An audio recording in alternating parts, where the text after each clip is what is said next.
This video is brought to you by my wonderful Patreon team. If you want to join the Patreon team, please click the link down below. And if you don't, then you're gonna be haunted for life. Have you ever watched a film and by the end of it you feel like you've become a part of its reality? Don't watch this tape or you're gonna die in 7 days by the hands of an evil little girl. Or if you're on your own and you find your TV left on sparking white noise and there's watery footprints leading its way down to your hallway, then please try and escape and get as far away as possible. Or even maybe having a ghost girl crawling out of the screens of your aeroplane. That's really stupid. What have they done to you? When I was younger, the idea of the ring was possibly one of the scariest ideas of a spirit out there I could think of. A spirit that will get you unknowingly just because you decide to watch the tape. The effect that the film's idea had on my brain was too real, and even when I eventually got round to watching the film itself in high school at night time, I was afraid I would hear my phone ringing as soon as the credits would start rolling and I'd hear that ever so famous 7 days. The spirit from the ring over time became a bit of a cliche in cinema, and I don't just mean the imagery of the long black hair and white dress as expected from all Yuris, but the character itself. Over time she became blown out into ridiculous and goofy proportions, so now whenever I think of her presence in the films, the only thing that comes to my mind would be,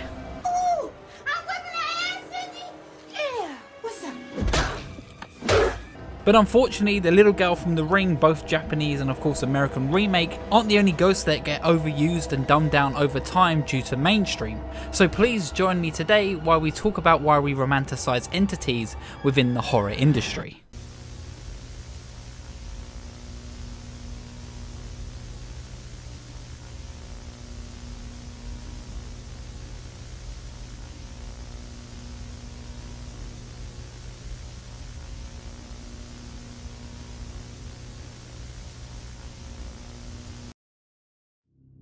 Do you remember when The Conjuring first came out?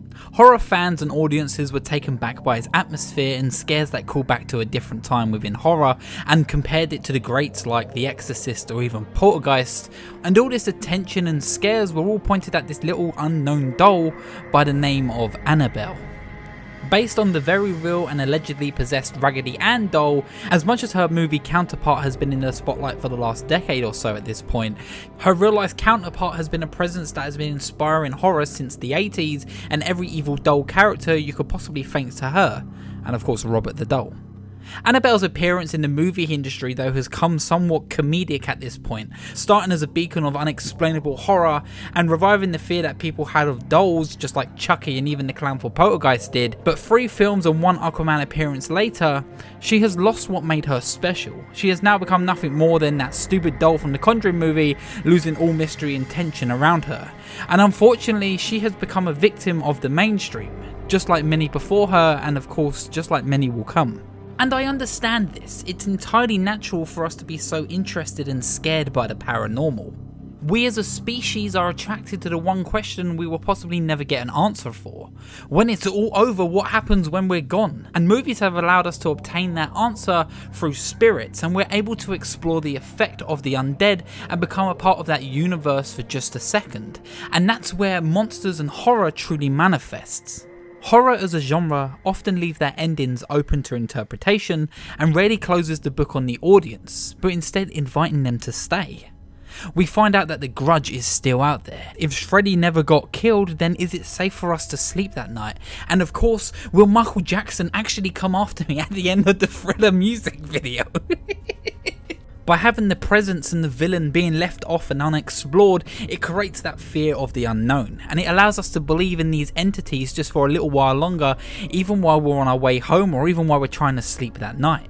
When Slender Man was just a mockumentary internet creature, he was able to make his way into people's minds and often left them thinking if he was real or not, just like many other great cryptids like Mothman or even Loch Ness.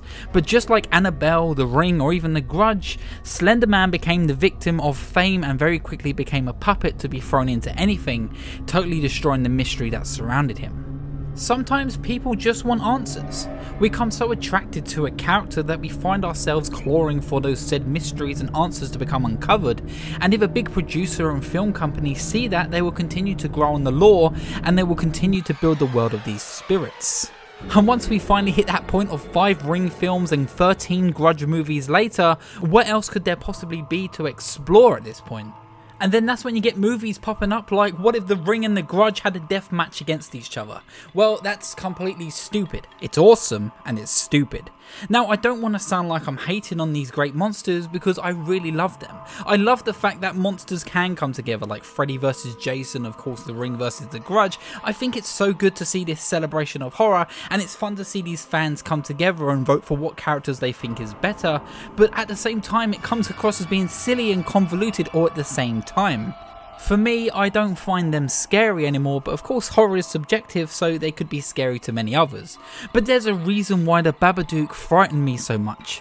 Because we don't need an explanation of its existence, we don't really need to know if it was real or not, it's all entirely down to you. Or the Payman cult from Hereditary lurking in the darkness on the background and never ever letting you catch on to what their end goal truly is until you see that all terrifying ending. And that's the reason why it stuck with me, because you don't need to be explored, it doesn't need to be told, it just needs to be reminded that it exists. And if there is one presence and entity out there that truly scares me, that is the lurking figure of Mr. Pipes. The figure that stands in many frames of the mockumentary BBC drama Ghostwatch. Presented by real presenters playing themselves and having audiences made people believe on what they were seeing on October the 31st, 1992 was all real. And if you was lucky enough to be staying up alone past the watershed hour on the BBC and you come across a live show with presenters who you're familiar with, for me for example would be Craig Charles from Red Dwarf, and then you saw that it ended like this. Difficult to know, even if anybody's still with us, but if they are, this is the scene in this studio, this totally deserted studio. So, ought to keep us working. How would that make you feel? Of course, out of context, that ending doesn't mean much, but the BBC did such brilliant and subtle techniques to bring the presence of Mr. Pipes into your mind and your home, making you believe that all the phone calls they answered were all live, detailing how children were glued and almost brainwashed to watch the show, and placing that hidden figure in the background of the live show while the cast constantly remind you that they cannot see what you're looking at. And possibly the most important and my favourite touch is creating a story, a legacy, and at the same time describing exactly what he looks like and even what he sounds like when he's around you.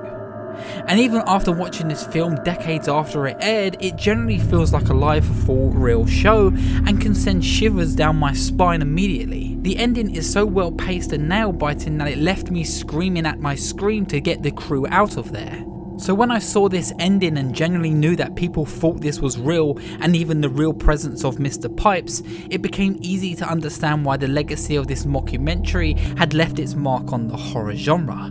Mr. Pipes remains as one of the scariest entities in the industry for me, because they was able to invite us into a place of safety with people we knew and people who we understand who felt real, and then at the same time tear down all those walls of safety and pull us into their reality with them with just one simple film. And by the end of it, the audience were left never knowing if they ever truly left that reality.